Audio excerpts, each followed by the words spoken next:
யாருடைய ஆவிக்குரிய வாழ்க்கை செழிப்பா இருக்கும்?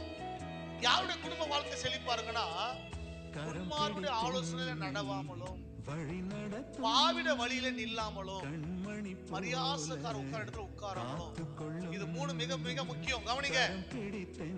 வறட்சிக்கு காரணம் என்ன? வறுமைக்கு காரணம் என்ன? தரித்திரத்துக்கு காரணம் என்ன?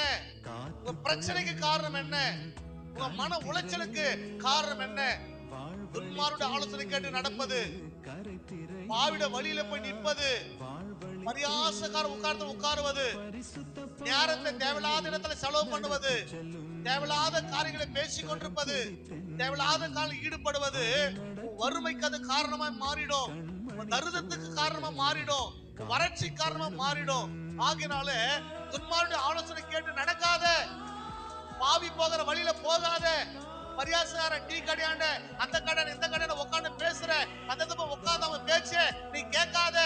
அது 10 பைசாவுக்கு அது பிரயோஜனம் கிடையாது. அதனால ஒரு நன்மை உனக்கு கிடையாது.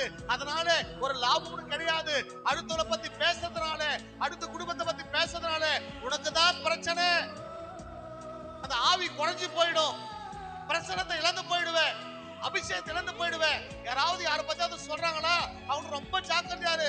ஏன்னா இன்னைக்கு அவங்கள பத்தி உன்ன வந்து சொல்றாங்க, நாளைக்கு உன்னை பத்தி அவங்க போயிட்டு சொல்லுவாங்க. 100% நடக்கும்.